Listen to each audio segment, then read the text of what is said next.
اور یہ خدا کے فضل نے ہمارے لیے کیا ہے. یہ میں یا کوئی اور انسان سب کچھ نہیں کر سکتا تھا. یہ خدا کا پیار ہے جس کے لیے ہمیں خدا کا بے حد شکریہ ادا کرنا چاہیے. اور میں بڑی حلیمی سے خدا کا شکریہ ادا کرتا ہوں ان ساری باتوں کے لیے. اسپیشلی میں خدا کے لوگوں کے لیے خدا کا شکریہ ادا کرتا ہوں جن کی خدمت کرنے کا خدا مجھے موقع بخشتا ہے. اور میں آپ کو یقین دلاتا ہوں اور میں اپنے دل کی صفائی سے یہ بات جانتا ہوں کہ یہ خدا کا آپ سے پیار ہے جب خدا مجھے آپ کے لیے استعمال کرتا ہے. میرے لیے اس سے بڑھ کر اور کچھ بھی نہیں کہ میں اس کے کام کے لیے استعمال ہو سکوں. اور یہ اس کا فضل ہے جو ہمیں سکھاتا ہے. اس کے فضل کے بغیر ہم کچھ بھی نہیں ہیں.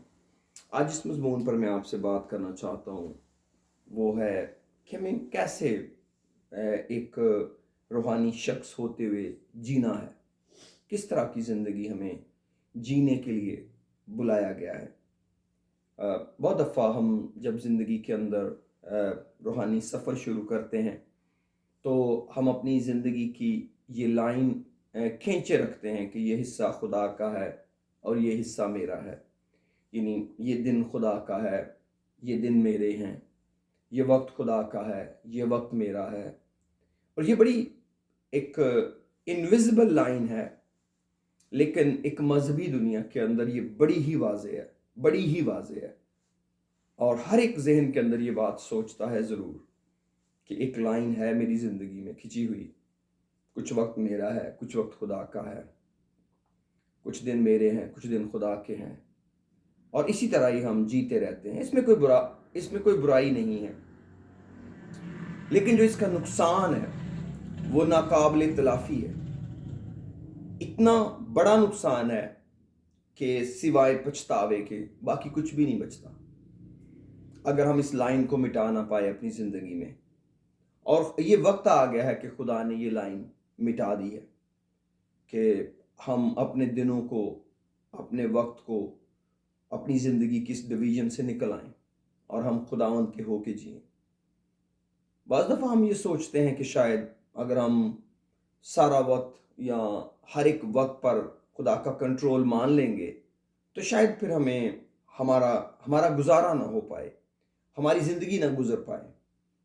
یہ دشمن کا کام ہے، یہ خدا کا کام نہیں ہے. کیونکہ ہمارا خدا بہت ہی زوراور خدا ہے. وہ ہماری سوچ اور خیال سے بہت بڑا ہے. اور وہ جو کچھ چاہے، اس کو جو کچھ نہیں ہے، ابراہیم خدا کے بارے میں کہتے ہیں کہ وہ اس کا اعتقاد تھا کہ وہ جو کچھ نہیں ہے اسے یوں بلا لیتا ہے گویا کہ وہ ہے. اور خدا نے چیزوں کو جب خلق کیا تو انسان کی عقل سے بالکل باہر خلق کیا. کیونکہ انسان یہاں تک ہی پہنچا ہے کہ کچھ بھی چیز بننے کے لیے اس کے لیے میٹر چاہیے، کوئی سبسٹینس چاہیے. لیکن خدا نے چیزوں کو کلام سے کریٹ کیا، کہنے سے کریٹ کیا. اس نے کہا اور وہ ہو گیا. اور یہی خدا کا کمال ہے. تو ہم اس باکمال، یہ تو لفظ بھی بڑے معمولی ہیں، ہم ایسے خدا کے پجاری ہیں، ہم ایسے خدا کی عبادت کرنے والے ہیں جس کو کچھ بنانے کے لیے کچھ مٹیریل کی ضرورت نہیں. وہ صرف کہتا ہے اور وہ ہو جاتا ہے. اس کو اس سے غرض نہیں ہے اس کے پیچھے اس کا سورس کوئی ہے یا نہیں ہے. ہمیں ترقی کرنے کے لیے سورسز چاہیے، فاؤنڈیشن چاہیے، ہمیں بڑا شخص ہونے کے لیے بنیاد چاہیے. خدا کو نہیں، کیونکہ وہ خود بنیاد بن جاتا ہے. اور جن کی بنیاد وہ خود ہے وہ کبھی نہیں ہارے. اس لیے جب ہم خدا کی بات کرتے ہیں تو پھر ہمیں انسانی ضابطے، انسانی اصول، انسانی قانون، ان کو بہت پیچھے رکھ کر سوچنا چاہیے. اور یہی اس کلام کا اصل بیان ہے کہ ہم خدا کو گہرے طور پر جانیں. جوں ہم خدا کو جاننے لگ جاتے ہیں، جوں ہم خدا کے بارے میں سمجھنا شروع ہو جاتے ہیں تو پھر ہم کو پتہ چلتا ہے کہ ہم کتنے عظیم خداوند کے بیٹے بیٹیاں ہیں. لیکن ہماری کچھ ذمہ داریاں ہیں خدا کے لوگ ہوتے ہوئے. جب ہم یہ ڈیل سائن کرتے ہیں، جب یہ اڈاپشن قبول کرتے ہیں، اور افسیوں کے اندر لکھا ہے کہ ہم خدا کے لپالک بیٹے بیٹیاں ہیں. اور گلیشینز کے اندر بھی لکھا ہے، اور رومنز کے اندر بھی یہ لکھا ہے کہ ہم خدا کے لپالک بیٹے بیٹیاں ہیں۔ میرے ساتھ آئیے ذرا کھولیے غلطیوں، میرے سامنے ہے، میں چاہتا ہوں کہ آپ میرے ساتھ کھولیں گلیشینز چیپٹر 4 اور اس کا چوتھی آیت میں لکھا ہے، گلیشین 4:4 میں لکھا ہے، جب وقت پورا ہو گیا تو خدا نے اپنے بیٹے کو بھیجا جو عورت سے پیدا ہوا اور شریعت کے ماتحت پیدا ہوا، تاکہ شریعت کے ماتحتوں کو مول لے کر چھڑائے اور ہم کو لے پالک ہونے کا درجہ ملے۔ اور چونکہ تم بیٹے ہو، اس لیے خدا نے اپنے بیٹے کا روح ہمارے دلوں میں بھیجا، جو ابا یعنی اے باپ کہہ کر پکارتا ہے۔ بس اب تو غلام نہیں بلکہ بیٹا ہے، اور جب بیٹا ہوا تو خدا کے وسیلے سے وارث بھی ہوا۔ لیکن کئی دفعہ ہم جو اگلی آیات ہیں ان پر غور نہیں کرتے، اور یہ صرف گلیشینز کے اندر نہیں ہے، یہ آپ کو کولوسینز کے اندر بھی ملیں گی، یہ آپ کو ایفیشینز کے اندر بھی ملیں گی، یہ آپ کو رومنز میں بھی ملیں گی، یہ آپ کو پیٹر میں بھی ملیں گی، کہ خدا نے روح کی ہدایت سے ان پرانی اور نکمی باتوں کا بھی ذکر کیا جن سے ہم نکل کر آئے ہیں، اور جس کے لیے ہم کو ہدایت دی گئی کہ واپس لوٹ کر ان میں نہیں جانا۔ اور آگے 8ویں میں لکھا ہے، لیکن اس وقت خدا سے ناواقف ہو کر تم ان معبودوں کی غلامی میں تھے جو اپنی ذات سے خدا نہیں، مگر اب جو تم نے خدا کو پہچانا، بلکہ خدا نے تم کو پہچانا، تو ان ضعیف اور نکمی ابتدائی باتوں کی طرف کس طرح پھر رجوع ہوتے ہو جن کی دوبارہ غلامی کرنا چاہتے ہو۔ اس کا کیا مطلب ہوا؟ کہ ہمیں نجات ملی خدا کے بیٹے کی وجہ سے، اس کا روح ہمارے دلوں میں آیا اور وہ ہم کو لپالک ہونے کا درجہ ملا، پھر وہ روح باپ ابا کہہ کر پکارتا ہے، جب باپ وہ ہے پھر ہم اس کے بیٹے ہو گئے، اور پھر وارث بھی ہو گئے، ایئر بھی بن گئے۔ اتنا آگے آ جانے کے بعد پھر کیا پاسبل ہے کہ انسان ابتدائی ضعیف اور نکمی باتوں کی طرف رجوع ہو؟ یہ کون کرتا ہے؟ یہ ہمارے بدن کا بڑا پرابلم ہے کہ اس کی جو رغبتیں اور خواہشیں ہیں یہ روح کے خلاف جنگ میں ہیں۔ اور گلیشینز کے اندر میرے عزیزو اس کو بڑی ہی ڈیٹیل سے بتایا گیا ہے۔ اب اگر ہم تھوڑا سا آگے آئیں، اگلے چیپٹر میں آئیں، چیپٹر 5 میں آ جائیں، کلام کہتا ہے 16ویں آیت میں، مگر میں یہ کہتا ہوں کہ روح کے موافق چلو تو جسم کی خواہش کو ہرگز پورا نہ کرو گے، کیونکہ جسم روح کے خلاف خواہش کرتا ہے اور روح جسم کے خلاف، اور یہ ایک دوسرے کے مخالف ہیں، تاکہ جو تم چاہتے ہو وہ نہ کرو۔ اور میرے عزیزو، اس کے اگر ہم اوپر کی آیتیں پڑھیں تو وہاں پر بھی رسول اس بات کو کلیئر ہمیں سکھاتا ہے۔ تو جو پیغام ہے وہ آج یہ ہے کہ جب ہم نے نجات پائی، ہمارے پاس روح القدس آیا، ہم کو لپالک ہونے کا درجہ ملا، ہم کو وراثت مل گئی، اور خدا نے اپنی میراث ہمیں بتائی۔ ہماری میراث نہیں کہ خدا میں کیا ہے، ہمارے پاس خدا کو دینے کے لیے کیا ہے، خدا کو ہمیں دینے کے لیے بہت کچھ ہے، اور اس نے ہم پر اعیاں کیا کہ میں آپ کو دوں گا۔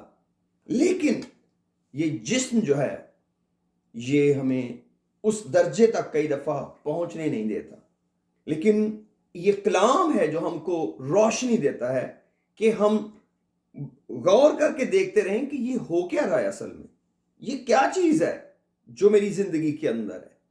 اور کئی دفعہ ہم اپنے اندر کی جو جنگ ہے اس کو دبا دیتے ہیں، اس کا اظہار نہیں کرتے، اس کا یقین نہیں کرتے، اس کو قبول نہیں کرتے، اور اس طرح روحانی نقصان لوگوں کا ہوتا ہے۔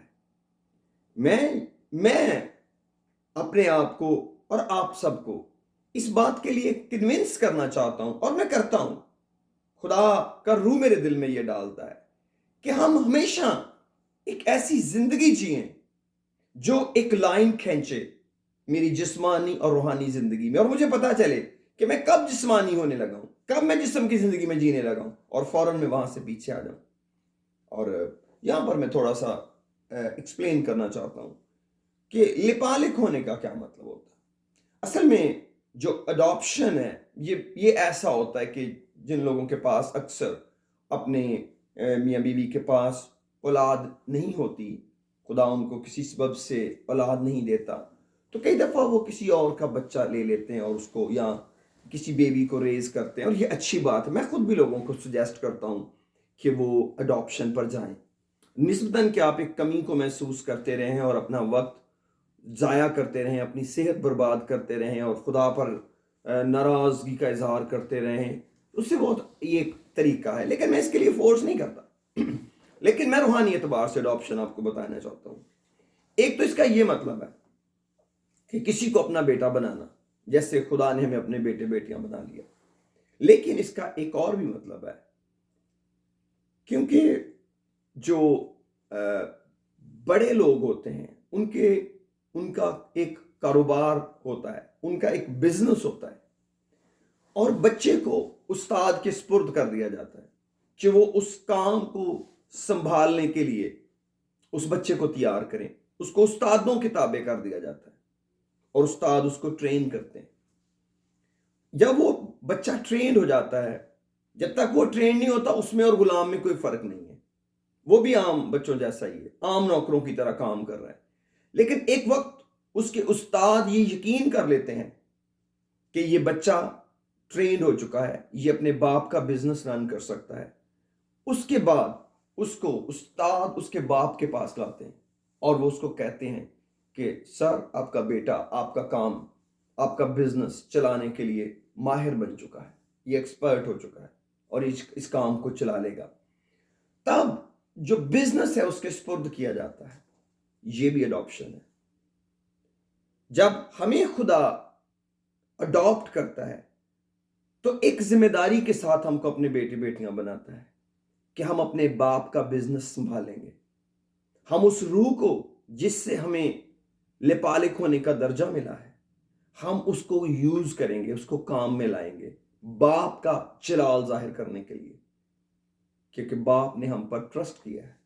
اس لیے نہیں ٹرسٹ کیا کہ مجھے کچھ مل جائے، وہ تو آلریڈی مل چکا ہے، میرے ذریعے بہتوں کو مل جائے تاکہ دنیا جانے اور خاص طور پر ابلیس جانے کہ ہم خدا کے بیٹے بیٹیاں ہیں، اور وہ اپنا جلال ہمارے بدن میں ظاہر کرے۔ اسی لیے جتنی بھی اس کی میراث ہے، افسیوں پہلے باب میں لکھا ہوا ہے، وہ خدا نے اپنے بدن کو یعنی کلیسیا کو دی، اور اس کا سر جو ہے وہ یسوع مسیح ہے، اور کلیسیا اس کا بدن ہے، اور ساری حکومتیں، سارے اختیارات اس کے نیچے، اور وہ خود اس بدن کا معمور کرنے والا ہے۔ یہ باتیں جو افیشین چیپٹر 1 کے اندر لکھی ہیں یہ معمولی نہیں ہے، یا کولوسینس کے اندر لکھی ہیں یہ معمولی نہیں ہے۔ ہمیں ان پر بڑا دھیان دینا چاہیے۔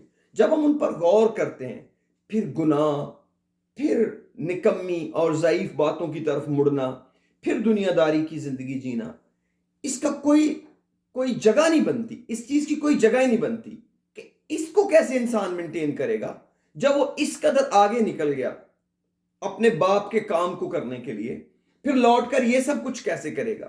یہ اس وقت ہوتا ہے جب لوگ اپنی ذمہ داریاں نہیں سمجھتے، صرف وہ فارغ بیٹھے ہوئے اپنے آپ کو خدا کا بیٹا اور بیٹی سمجھتے ہیں، اور ان کے پاس کوئی اور کام نہیں ہوتا، صرف یہ سوچنے کے کہ وہ خدا کا بیٹا ہے یا بیٹی ہیں اور خدا ان کا باپ ہے۔ That's it۔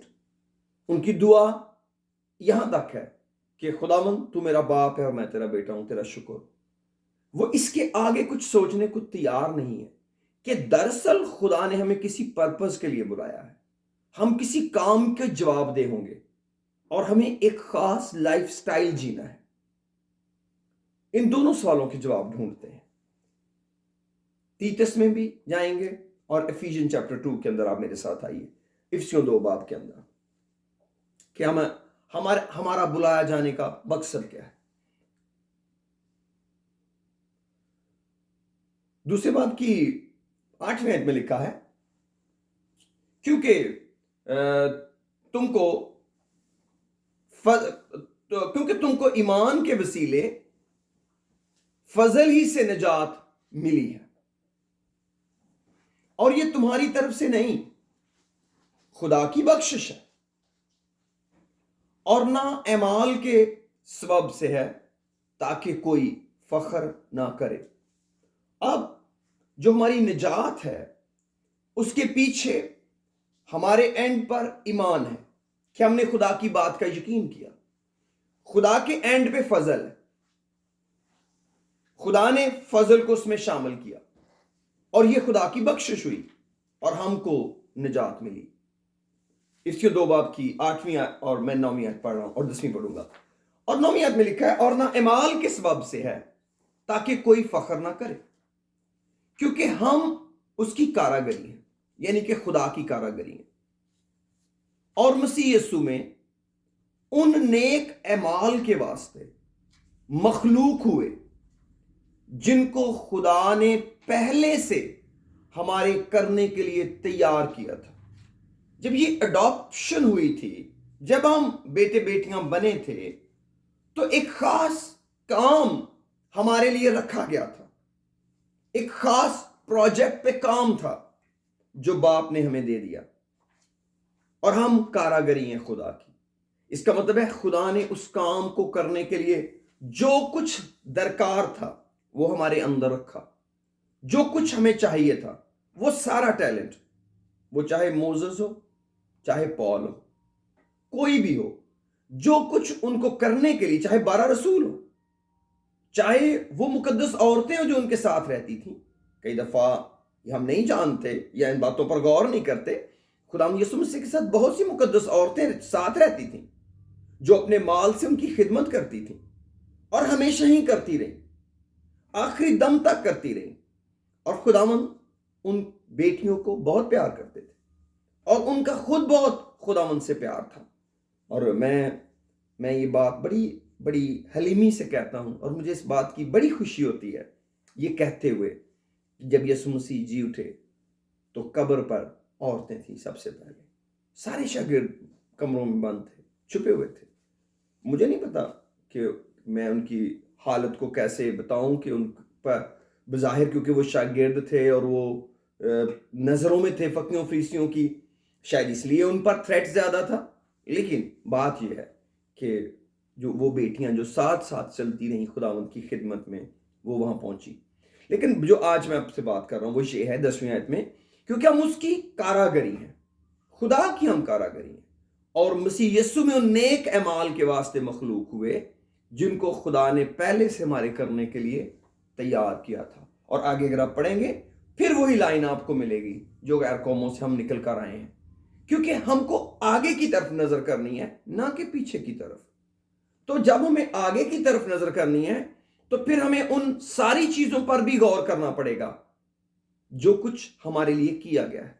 ہم ایک خاص پرپز کے لیے بنائے گئے ہیں، ایک خاص مقصد کے لیے بیٹے بیٹیاں بنائے گئے ہیں۔ صرف یہ نہیں ہے کہ ہم آسمان کی بادشاہی میں چلے جائیں گے، وہ تو چلے جائیں گے، وہ تو آسمان پر ہے۔ واٹ اباؤٹ ارتھ؟ زمین کے بارے میں کیا خیال ہے؟ زمین بھی تو ہے جہاں ہمیں خدا کا جلال دکھانا ہے، یہی زمین تو ہے جہاں ہمیں خدا کی بادشاہی دیکھنی ہے، یہی زمین تو ہے جہاں ہمیں ابلیس کو شرمندہ کرنا ہے۔ یہ تو نہیں ہے کہ میری نجات میں اور آسمان کی بادشاہی میں، یعنی آسمان پر ریپچر میں، بیچ میں کوئی زندگی ہی نہیں ہے۔ نہیں، یہ جتنا سفر بیچ کا ہے یہ بڑا جلالی اور مبارک ہے، اور مجھے اس ذمہ داری کو جاننے اور سمجھنے کی ضرورت ہے جو میرے سپرد ہوئی ہے۔ میرے ساتھ ٹائٹس چیپٹر 2 میں آئیے، تیتس کا خط، اس کا 2 باب۔ پریز دی لارڈ۔ یہاں پر پولس تیتس کو خط لکھتے ہوئے کچھ باتوں کا ذکر کرتے ہیں اور لوگوں کے لیے میسج دیتے ہیں، لیکن 11ویں آیت پڑھتا ہوں۔ لکھا ہے کیونکہ خدا کا وہ فضل ظاہر ہوا ہے جو سب آدمیوں کی نجات کا باعث ہے۔ خدا کا وہ فضل ظاہر ہوا ہے کیونکہ ہمیں فضل کے وسیلے نجات ملی ہے، اس کے بغیر ممکن ہی نہیں ہے۔ اور فضل یہ نہیں ہے کہ ہمیں کچھ مل گیا ہے، فضل یہ ہے ہمیں مل گیا ہے اور اس کو استعمال کرنے کی طاقت بھی ہے. فضل صرف یہ نہیں ہے کہ خدا نے ایک چیز ہمارے سپرد کر دی ہے اور آگے ہمیں پتہ نہیں اس کا کرنا کیا ہے. یہ فضل نجات کو کام میں لانے کا نام بھی ہے. یہ وہ قوت اور طاقت ہے جو خدا کی مرضی ہماری زندگی میں پورا کرنے کے لیے زور بنتا ہے، ورنہ ہم نہیں کر سکتے. جو سب آدمیوں کی نجات کا باعث ہے.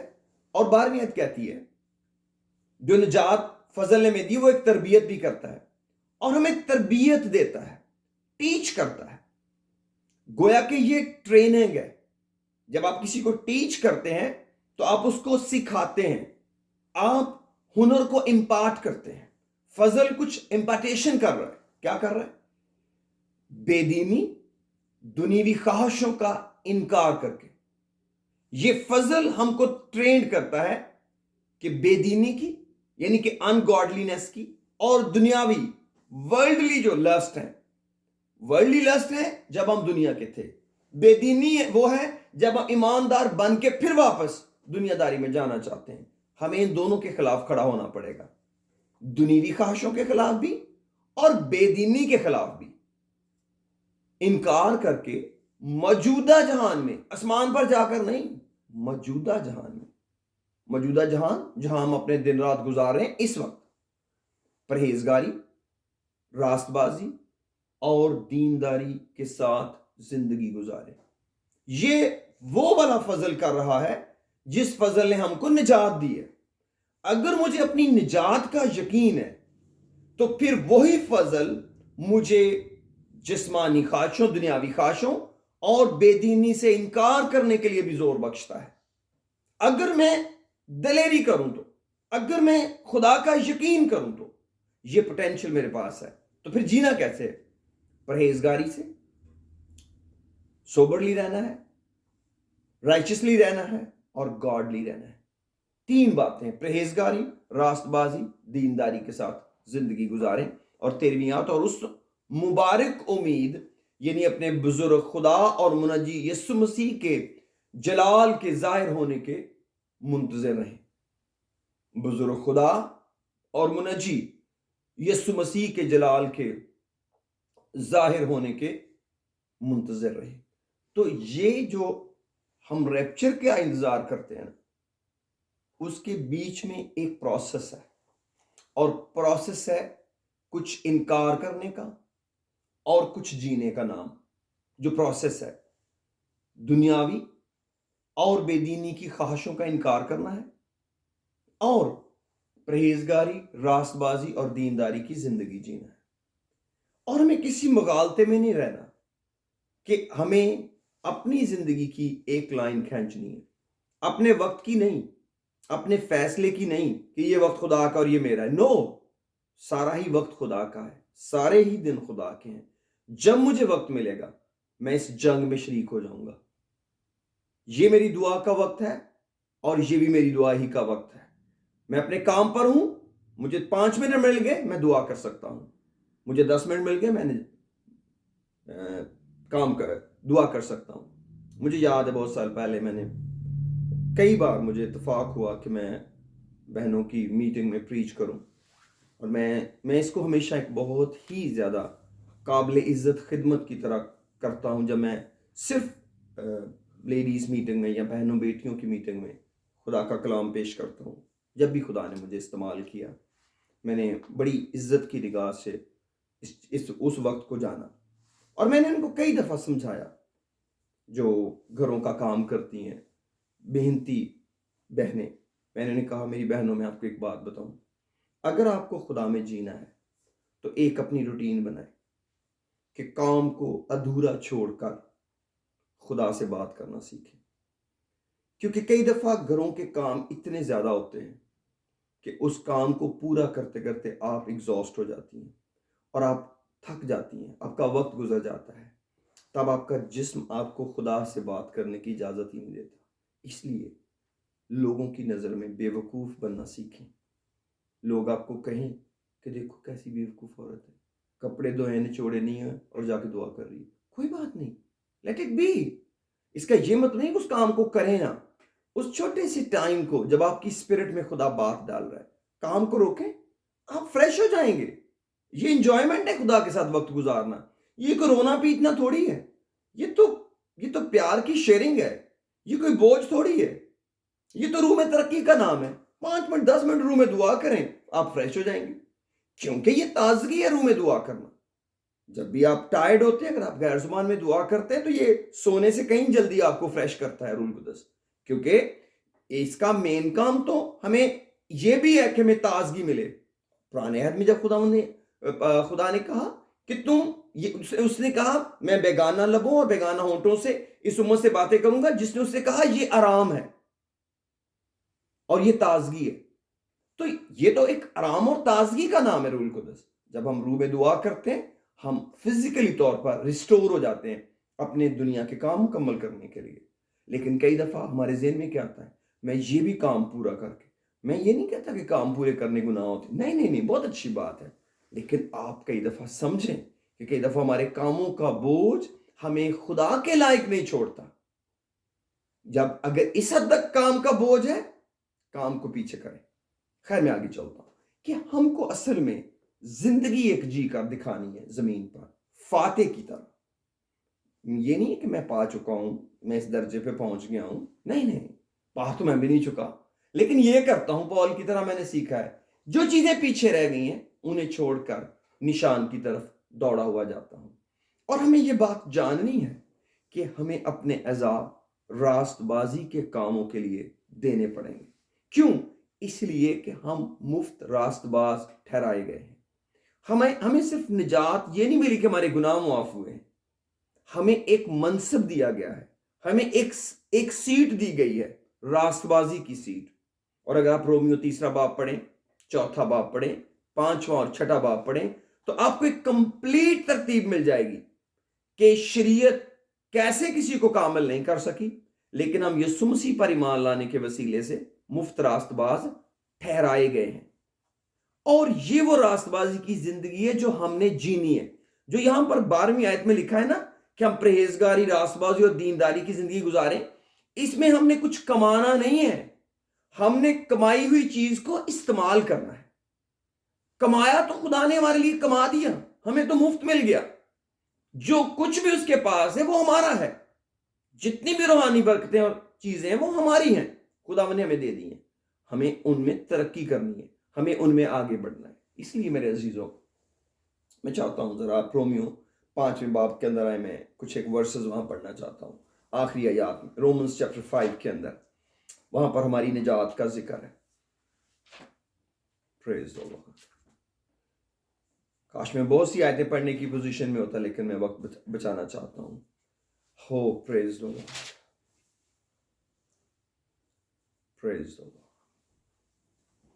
لکھا ہے 17ویں آیت پڑھتا ہوں 5 باب کی. کیونکہ جب ایک شخص کے گناہ کے سبب سے موت نے اس ایک کے ذریعہ سے بادشاہی کی, یعنی آدم کی بات ہو رہی ہے, جو لوگ فضل اور راست بازی کی بخشش افراد سے حاصل کرتے ہیں, وہ ایک شخص یعنی یسوع مسیح کے وسیلہ سے ہمیشہ کی زندگی میں ضرور ہی بادشاہی کریں گے. غرض جیسا ایک گناہ کے سبب سے وہ فیصلہ ہوا جس کا نتیجہ سب آدمیوں کی سزا کا حکم تھا, ان کو بھی سزا ملی جنہوں نے آدم کی طرح گناہ نہیں کیا, ویسا ہی راست بازی کے ایک کام کے وسیلہ سے سب آدمیوں کو وہ نعمت ملی جس سے راست باز ٹھہر کر زندگی پائیں. راست باز ٹھہر کر, تو کچھ ہم ٹھہرائے گئے ہیں, کچھ طرف بخشے گئے ہیں. گناہ ہمارے دھلے ہیں, گناہ بخشے گئے ہیں, لیکن کچھ نئی پوزیشن ہم کو بخشی گئی ہے, اور وہ ہے راست بازی. راست باز ہم ٹھہرائے گئے ہیں. اب یہ تو نہیں ہے کہ میں یہ کہوں کہ خدا مجھے گناہوں کی معافی تو قبول ہے, تو نے میرے گناہ معاف کیے, مجھے نجات دی ہے, لیکن مجھے راست بازی کا ٹائٹل قبول نہیں ہے. they both are together. اگر ہم راست بازی کو ڈینائی کرتے ہیں تو ہم خدا کو ڈینائی کرتے ہیں, کیونکہ خدا راست باز ہے. اگر ہم خدا کو یوز کرنا چاہتے ہیں, خدا کے پلان اور پرپس کو یوز کرنا چاہتے ہیں, اور اس کی راست بازی کا ہم یقین نہیں کرتے, اس کا مطلب ہم خدا کو ڈینائی کر رہے ہیں, خدا کا یقین نہیں کر رہے. کیونکہ خدا ہمارے صرف ماضی کو ہی نہیں سیٹل کر رہا, وہ ہمارے مستقبل کو بھی فکس کر رہا ہے. یہ تو نہیں ہو سکتا کہ میں تو اپنے ماضی کا کام خدا کو دوں, لیکن خدا مستقبل کا کام مجھے نہ دے. یہ کیسے پاسبل ہوگا؟ ہمیں تو سرو کرنا ہے، چاہے ہم جسم کو سرو کریں، ابلیس کو سرو کریں، چاہے ہم خدا کو سرو کریں. تو جب ہم نے خدا کو سرو کرنا ہے تو ہم نے کچھ بننا نہیں ہے کہ ہم نے راست باز بننا ہے. اگر ہم راست باز بننے کے لیے کریں گے تو یہ شریعت ہوگی، لیکن ہم ایمان سے راست باز ٹھہرے. اس کا مطلب ہے ہم نے کلام راست بازی کا قبول کیا اور ہم راست باز ٹھہرائے گئے ایمان سے. لیکن اب ہمیں اس راست بازی کے کام کرنے ہیں، اس راست بازی کو مینج اور مینٹین کرنا ہے خدا کی قدرت کے وسیلہ سے. اور آگے پال کیا کہتے ہیں 19 میں لکھا، کیونکہ جس طرح ایک ہی شخص کی نافرمانی سے بہت سے لوگ گنہگار ٹھہرے، اسی طرح ایک کی فرمانبرداری سے بہت سے لوگ راست باز ٹھہریں گے، رائچس ٹھہریں گے. اور بیچ میں شریعت موجود ہوئی تاکہ گناہ زیادہ ہو جائے، مگر جہاں گناہ زیادہ ہوا وہاں فضل اس سے بھی نہایت زیادہ ہوا شریعت کی وجہ سے، تاکہ جس طرح گناہ نے موت کے سبب سے بادشاہی کی، اسی طرح فضل بھی ہمارے خداوند یسوع مسیح کے وسیلہ سے ہمیشہ کی زندگی کے لیے راست بازی کے ذریعہ سے بادشاہی کرے. گناہ نے بادشاہی کی موت کے سبب سے، لیکن فضل بادشاہی کرے گا ہمیشہ کی زندگی کے لیے راست بازی کے وسیلہ سے. جب ہم خدا کی مرضی کو پورا کر پاتے ہیں میرے عزیزوں، تو پھر اس کا مطلب یہ ہوا کہ خدا ہماری زندگی کے اندر اس بادشاہی کے کام کو کر رہا ہے اور ہم گناہ سے چھوٹ کر ایک نئی زندگی میں جی رہے ہیں. اسی لیے کلام بار بار ہم کو کہتا ہے کہ ہمیں پرانی ان ساری شہوت کی باتوں کی طرف دوبارہ نہیں جانا. ایک دو ورسز میں بعد میں پڑھتا ہوں، لیکن ابھی چھٹے چیپٹر کے شروع میں آ جائیں. چھٹے چیپٹر کے شروع میں لکھا ہے، پس ہم کیا کہیں؟ کیا گناہ کرتے رہیں تاکہ فضل زیادہ ہو؟ کیونکہ آگے لکھا ہے کہ جہاں فضل زیادہ، گناہ زیادہ ہو، فضل نہایت زیادہ ہوا. تو پال کہتے ہیں کہ اس کا کیا مطلب؟ پھر اب یہ کمپٹیشن کر لیں کہ ہم گناہ پہ گناہ کرتے ہیں، فضل پہ فضل لیتے رہیں. کہتا ہرگز نہیں. ہم جو گناہ کے اعتبار سے مر گئے، کیوں کر اس میں آئندہ کو زندگی گزاریں. اس کا مطلب ہے فضل کا تعلق یہ نہیں کہ اب ہم نے گناہ سے ناتا جوڑا ہوا ہے. گناہ کے اعتبار سے تو ہم مر گئے تھے. کب؟ جب ہم کلیسیا میں شامل ہوئے تھے، جب ہم نے توبہ کی تھی، تو گناہ کے اعتبار سے تو مرے تھے اور پانی کا بپتسمہ لے کر دفن ہو گئے اور روح القدس کے وسیلے نئے بن کے جی اٹھ گئے. تو یہ ڈیل تو پہلے ہو چکی ہے. اب جو فضل کا استعمال ہے اس کا گناہ کے ساتھ تعلق نہیں، بلکہ اس کا تعلق ہے راست بازی کے کاموں کے ساتھ. کہ اب ہم نے جس فضل نے ہم کو نجات دی ہے، اس فضل کے ہم نے تحت جانا ہے کہ کیا میری باڈی پرفارم بھی کر رہی ہے کہ نہیں، اس نجات کو میرے بدن میں ظاہر بھی کر رہی ہے کہ نہیں کہ میں نے نجات پائی ہوئی ہے. اسی لیے نجات ہم کو طاقت بخشتی ہے کہ ہم اندھیرے سے نکل کر روشنی میں جئیں، بے ایمانی سے نکل کر ایمانداری میں جئیں. اور یہ دوسرا کرنتھیوس کے 6 باب میں ایک پوری لسٹ لکھی ہے، اگر موقع ملے گا وہ پڑھیں گے. کیا تم نے تیسیت پڑھ رہا ہوں، کیا تم نہیں جانتے ہم جتنوں نے مسیح یسوع میں شامل، تھوڑا فاسٹ پڑھوں گا، شامل ہونے کا بپتسمہ لیا تو اس کی موت میں شامل ہونے کا بپتسمہ لیا. پس موت میں شامل ہونے کے بپتسمہ کے وسیلے سے ہم اس کے ساتھ دفن ہوئے. بپتسمہ کے وسیلے، تاکہ جس طرح مسیح باپ کے جلال کے لیے جلال کے وسیلہ سے مردوں میں سے جلایا گیا، اسی طرح ہم بھی نئی زندگی میں چلیں. کیونکہ جب ہم اس کی موت کی مشابہت سے اس کے ساتھ پیوستہ ہو گئے، تو بے شک اس کے جی اٹھنے کی مشابہت سے بھی اس کے ساتھ پیوستہ ہوں گے. تو یسوع مسیح جب جی اٹھا، پھر نہیں مرنے کا. لکھا ہے چنانچہ ہم جانتے ہیں ہماری پرانی انسانیت اس کے ساتھ اس لیے مصلوب کی گئی کہ گناہ کا بدن بیکار ہو جائے، تاکہ ہم آگے کو گناہ کی غلامی میں نہ رہیں، کیونکہ جو موا وہ گناہ سے بری ہوا. پس جب ہم مسیح کے ساتھ موئے تو ہمیں یقین ہے کہ اس کے ساتھ جئیں گے بھی.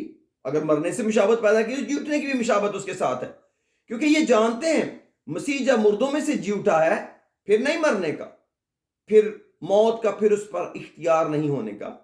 کیونکہ مسیح جو موا گناہ کے اعتبار سے ایک بار موا، مگر اب جو جیتا ہے تو خدا کے اعتبار سے جیتا ہے.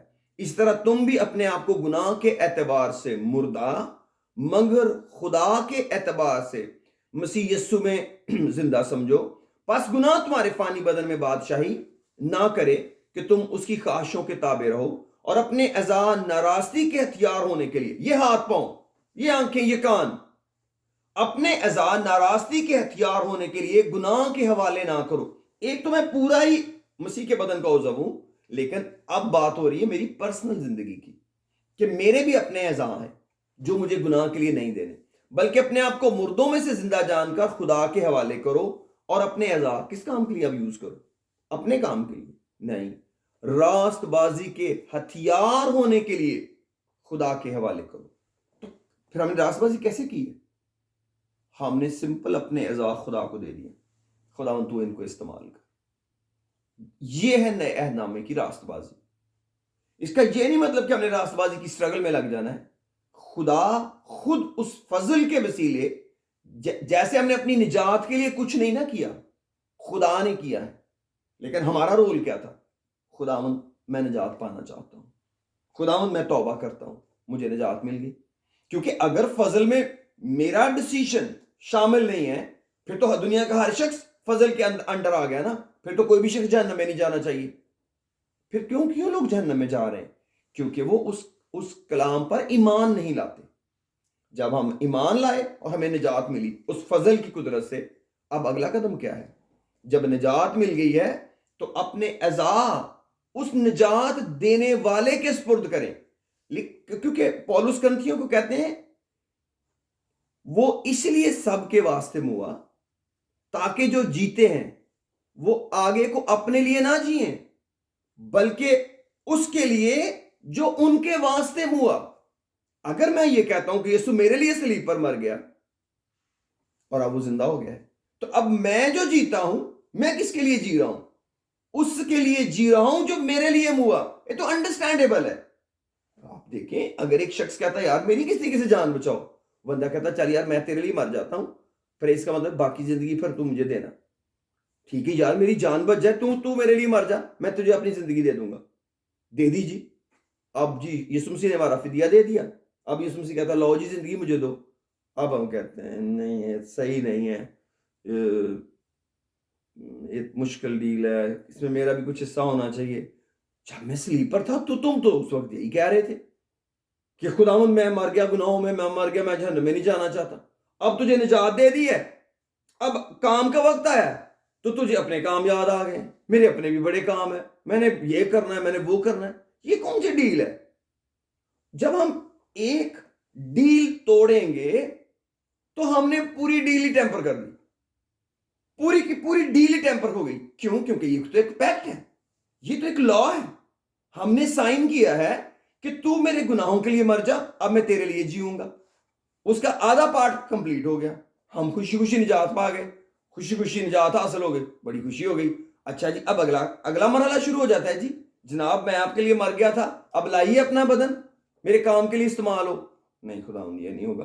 اور ریلی نہیں ہوگا، اس کا مطلب پھر ڈیل کینسل کر دیں۔ ہاں جی ڈیل کینسل کر دیں، لیکن نجات میرے پاس ہی رہے گی۔ وہ آپ کے پاس کیسے رہے گی بھائی؟ آپ نے تو ڈیل کو خود کینسل کیا، ڈیل بنانے والے نے تھوڑی کینسل کیا۔ اس نے تو پہلے ہی یہ کہا تھا کہ جب تمہیں نجات ملے گی تمہیں میرے لیے جینا ہوگا۔ آپ نے ہاں کر دی، لیکن جب دنیا دیکھی، دنیا کی رنگینی دیکھی، لالچ دل میں آیا، ترقی دیکھی، ہم بھی دنیا جیسے ہیں، ہمیں بھی دنیا جیسا بننا ہے، ہمیں بھی دنیا جیسا دکھنا ہے، پھر ہمارا دل کیا آدھی ڈیل بچا لے۔ کون سی؟ جو ہمارے فائدے والی ہے۔ ہمارے فائدے والی کون سی ڈیل ہے؟ ہم جہنم میں نہ جائیں۔ اور کیا؟ یسوع مسیح کا خون ہمارے لیے بہایا گیا۔ یسوع تیرا شکر تو نے میرے لیے خون بہایا، میں معافی مانگتا ہوں، میں توبہ کرتا ہوں۔ ٹھیک ہے تو وٹ نیکسٹ؟ توبہ کے بعد اگلا قدم کیا ہے؟ پھر وہی حرکتیں کروں گا، پھر وہی کام کروں گا جس سے توبہ کی ہے۔ کب تک؟ ہمیشہ کے لیے ایسا کروں گا، اور پھر بھی نجات میرے پاس رہے گی؟ شاید، لیکن لگتا نہیں ہے، کیونکہ ڈیل تو برباد کر دی نا، پورے کا پورا پیکج ہی برباد کر دیا چلاکی ہوشیاری کرتے ہوئے۔ آپ کو پتا ہے کہ ایک دفعہ یسوع مسیح نے لوکا میں لکھا ایک نوکر کی تعریف کی، اس نے ہوشیاری کی تھی۔ خدا ہوشیاری کو پسند کرتا ہے، تعریف بھی کر دیتا ہے، لیکن کیا مطلب ہے اس کی ہوشیاری پکڑی نہیں گئی؟ یا ہماری ہوشیاری پکڑی نہیں جاتی؟ پکڑی جاتی ہے۔ تو کیا لوگ بے وقت نہیں مرتے؟ کیا لوگ اپنی نجات کی خوش شادمانی کے بغیر نہیں جیتے؟ خدا ان کی کیسے ہیلپ کرے گا؟ کیونکہ انہوں نے اپنے اعضاء راست بازی کے واسطے خدا کے حوالے نہیں کیے کہ خدا ان کو یوز کرتا۔ اگر خدا کے حوالے کرتے ان پر کوئی بوجھ ہی نہ ہوتا، ان کو کوئی فکر ہی نہ ہوتی اس کی اس لیے میرے عزیزوں لکھا ہے خدا کے حوالے کرو. اور 14 میں لکھا ہے اس لیے گناہ کا تم پر اختیار نہ ہوگا. او پریز دا لارڈ.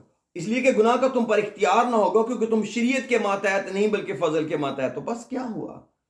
کیا ہم اس لیے گناہ کریں کہ شریعت کے ماتحت نہیں بلکہ فضل کے ماتحت ہیں؟ ہرگز نہیں. کیا تم نہیں جانتے جس کی فرمانبرداری کے لیے اپنے آپ کو غلاموں کی طرح حوالے کرتے ہیں اسی کے غلام ہیں. جس کے فرمانبردار ہو خواہ گناہ کے. اس کا مطلب ہے جب ہم گناہ کرتے ہیں تو ہم نے اپنے اعضاء گناہ کو دیے ہوئے ہیں. بیسیکلی ہم سوچ رہے ہیں میں کر رہا ہوں، نہیں، میں نے گناہ کے ساتھ ایگریمنٹ بنایا ہوا ہے کہ میرا بدن اس میں سیٹسفائی ہوتا ہے تو اس لیے میں گناہ کروں گا. اور لکھا ہے جس کا انجام موت ہے خواہ فرمانبرداری کا جس کا انجام راست بازی ہے. تو ہم سوچ رہے ہیں راست بازی کیسے کریں؟ ہم سے تو راست بازی ہو نہیں سکتی، کوئی بھی راست باز نہیں ہے. تو راست بازی کیسے ہوتی ہے؟ فرمانبرداری سے. فرمانبرداری کیا؟ خدا یہ بدن تو نے موت سے بچایا ہے، مجھے آگ میں جانے سے بچا لیا ہے، میں اس کو تیرے حوالے کرتا ہوں، تیرے حوالے کرتی ہوں، تو اسے اپنے کام کے لیے استعمال کر. اور پھر آپ اپنا سارا بوجھ خدا کو دے دیں اور بھول جائیں کہ وہ آپ کو اور مجھے کیسے استعمال کرتا ہے. اس کو کام کرنے دیں، وہ کیسے آپ کے بدن میں عزت اور جلال پائے گا. جتنوں نے بھی اپنے بدن اس کے حوالے کیے اس نے ان کی کمزوریوں کو زور میں بدل دیا. بلکہ انفیکٹ کرنتھینز کو پال کہتے ہیں خدا نے خاص طور پر کمزوروں کو ہی چنا ہے، بے وقوفوں کو چنا ہے، بے وجودوں کو چنا ہے، حقیروں کو چنا ہے، بلکہ کمینوں کو چنا ہے، جو بیس ہیں ان کو چنا ہے کہ وہ ایسے ہی رہیں. نو، ان کے اندر اپنی قدرت ظاہر کرے. خدا کو بڑا جلال ملتا ہے کہ کسی ایسے شخص کو اٹھا لے جو اپنے اوپر یہ سمجھتا ہو میں نے قتل کیا. آپ کو پتا ہے پال جب اپنے گناہوں کی لسٹ بتاتے ہیں اور کہتے ہیں میں سب سے چھوٹا، میں تو رسول کہلانے کے بھی لائق نہیں. کہتے ہیں جب اسٹیون کا خون ہو رہا تھا، قتل ہو رہا تھا، تو میں اس کے قاتلوں کے کپڑوں کی رکھوالی کر رہا تھا اور اس کے قتل پر راضی تھا. تو جو قتل کے لیے ابھارتا ہے یا قتل کا حصے دار ہوتا ہے اس کی بھی سزا بہت کڑی ہوتی ہے قاتل کے ساتھ.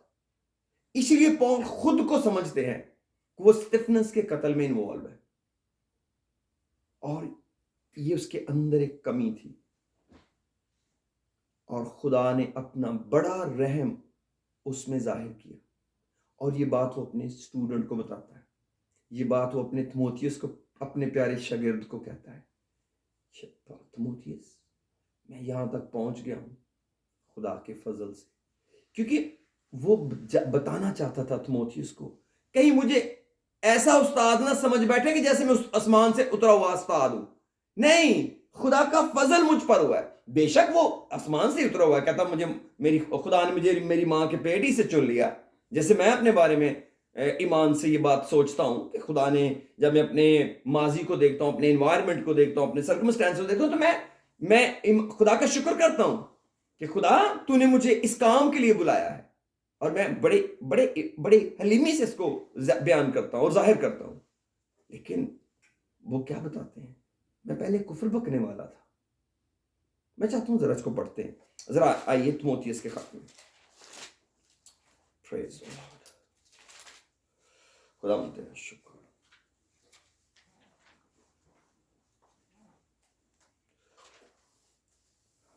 پہلا تیموتھیوس اس کا پہلا باب اور اس کی 12ویں آیت میں لکھا ہے، پال کہتے ہیں میں اپنے طاقت بخشنے والے خداوند مسیح یسوع کا شکر کرتا ہوں. کیا تعارف ہے یسوع مسیح کا پالوس کی زندگی میں؟ وہ میرا طاقت بخشنے والا ہے. Praise the Lord. اس نے فضل کا ایک اور پیارا سا نام رکھ لیا، یسوع مسیح، کہ اس نے مجھے دیانتدار سمجھ کر اپنی خدمت کے لیے مقرر کیا. اگرچہ میں پہلے کفر بکنے والا اور ستانے والا اور بے عزت کرنے والا تھا، تو بھی مجھ پر رحم ہوا. کیسے میں کوالیفائی کر گیا؟ گریس مارکس ملے، رحم خدا کا مجھ پر ظاہر ہوا، اس واسطے کہ میں نے بے ایمانی کی حالت میں نادانی سے یہ کام کیے تھے اور ہمارے خداوند کا فضل اس ایمان اور محبت کے ساتھ جو مسیح یسوع میں ہے بہت زیادہ ہوا۔ یہ بات سچ اور ہر طرح سے قبول کرنے کے لائق ہے کہ مسیح یسوع گناہ گاروں کو نجات دینے کے لیے دنیا میں آیا، جن میں سب سے بڑا گنہ گار وہ کہہ رہے ہیں میں ہوں، اپنے شاگرد کو بتا رہے ہیں سب سے بڑا گنہ گار میں ہوں، لیکن مجھ پر رحم اس لیے ہوا کہ یسوع مسیح مجھ بڑے گناہ گار میں اپنا کمال تحمل ظاہر کرے، تاکہ جو لوگ ہمیشہ کی زندگی کے لیے اس پر ایمان لائیں گے ان کے لیے میں نمونہ بنوں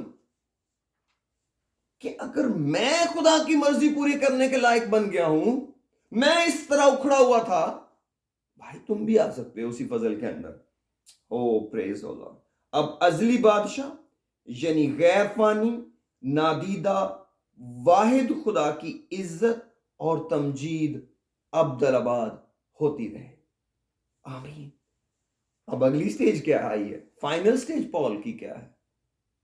اب ازلی بادشاہ یعنی غیر فانی نادیدہ واحد خدا کی عزت اور تمجید ابدالآباد ہوتی رہے، یہ ہے ہماری فائنل سٹیج جو یہ کلیم کرتی ہے کہ ہم ریپچر میں اٹھائے جائیں گے اور ہمارے لیے کوئی تاج ہے۔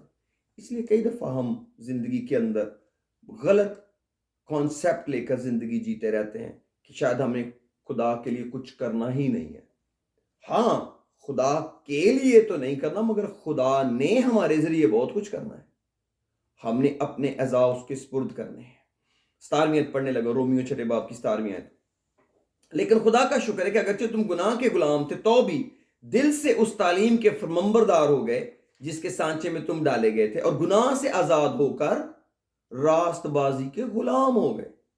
اب راست بازی ہماری استاد بنی ہوئی ہے اور ہمیں آگے لگا کے پھر رہی ہے، چلو یہ خدا کا کام کرو، چلو یہ خدا کا کام کرو، جیسے کبھی گناہ نے ہمیں آگے لگایا ہوا تھا۔ Praise the Lord۔ جب گناہ نے آگے لگایا تو گناہ کرنا کتنا مشکل تھا، ہوتے جاتے تھے، اور اب خدا ان کی راست بازی میں مل گئی ہے۔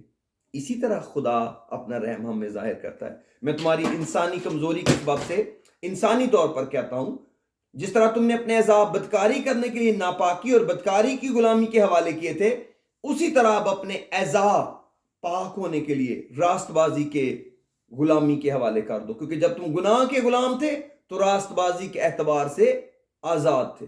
ایک ہی کی غلامی ہو سکتی، چاہے گناہ کی یا راست بازی کی۔ بس جن باتوں سے تم اب شرمندہ ہو ان سے تم اس وقت کیا پھل پاتے تھے، کیونکہ ان کا انجام تو موت ہے۔ گناہ کا انجام کیا ہے؟ موت۔ لیکن راست بازی کا انجام کیا ہے؟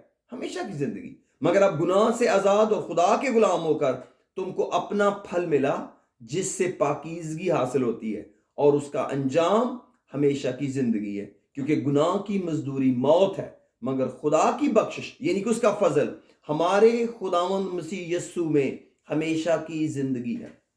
اس کا مطلب ہے کہ ہم نے اپنے اعضاء کو خدا کے تابع کرنا ہے، اور پھر راست بازی کے کام جو بھی خدا نے ہمارے لیے رکھے ہیں، جو خدا کی مرضی کے اندر ہے، گناہ سے چھوٹ کر ہمیں کرنے ہیں۔ دنیاوی جسمانی خواہشوں سے انکار کر کے دینداری، پرہیزگاری اور خدا کے خوف کے ساتھ ہم نے جینا ہے۔ وہ جن باتوں کا ذکر ٹائٹس کے 2 باب کی 12ویں آیت میں ہم نے پڑھا ہے۔ اس لیے میرے عزیزو، پھر ہم خدا کے جلال کی امید پر زندہ ہوں گے کہ ہم بعد میں اٹھائے جائیں۔ اس لیے اپنے اس مبارک سفر کے اندر ہم یہ بات طے کریں کہ جو ہوا وہ اس لیے سب کے واسطے ہوا کہ جو جیتے ہیں وہ آگے کو اپنے لیے نہ جئیں، بلکہ اس کے لیے جو ان کے واسطے ہوا۔ یہ ایک ڈیل ہے، یہ ایک ذمہ داری ہے، یہ ایک خدمت ہے، یہ ایک کام ہے، یہ ایک اڈاپشن ہے، یہ فضل ہے، یہ خدا کا رحم ہے، یہ خدا کا ترس ہے، یہ خدا کا پیار ہے۔ جو رحم پالوس پر ہوا وہی رحم مجھ پر اور آپ پر ہوا ہے۔ اگر خدا اپنی قدرت اس کے بدن میں ظاہر کر سکتا ہے تو میرے اور آپ کے بدن میں بھی ظاہر کر سکتا ہے، بشرط کہ ہم اس کو قبول کریں اور اس پر عمل کریں اور اس پر دھیان دیں۔ آئیے اپنے سر کو جھکاتے ہیں، خدا کا شکریہ ادا کرتے ہیں آج کے خداوند کے اس پیار کے لیے۔ اور آئیے، اگر آپ نے نجات پائی ہوئی ہے، اس سے پہلے آپ اپنے بدن خداوند کی تابعداری میں لیں اور کہیں، خداوند تو مجھے اپنے کام کے لیے استعمال کر، تیرا نام میرے بدن میں عزت پائے۔ یاد رکھیں، ہم کبھی گناہ کر سکتے ہیں، ہم گر سکتے ہیں، لیکن گناہ ہمارے فانی بدن میں بادشاہی نہیں کر رہا.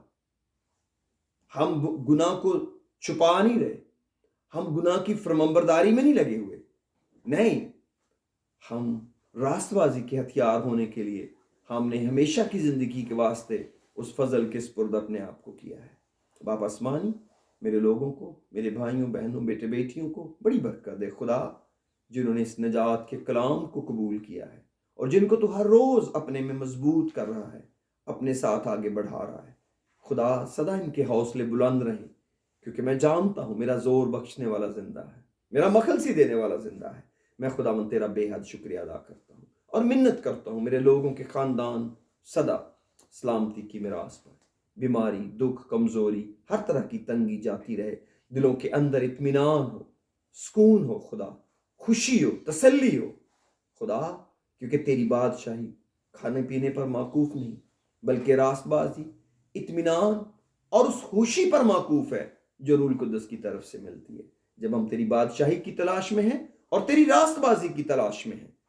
خدا ہمیں فضل دے، ہم خوشی اور اطمینان سے بھرے ہوئے زندگی گزارے. بڑی برکت دے، جب تک کہ تو آ نہیں جاتا ہم اپنے آپ کو تیرے تابع رکھیں اور تیرے نام کو اپنے بدنوں سے جلال دیتے رہیں. بڑی برکت دے یسوع کے نام، آمین آمین. God bless you all. Thank you very much.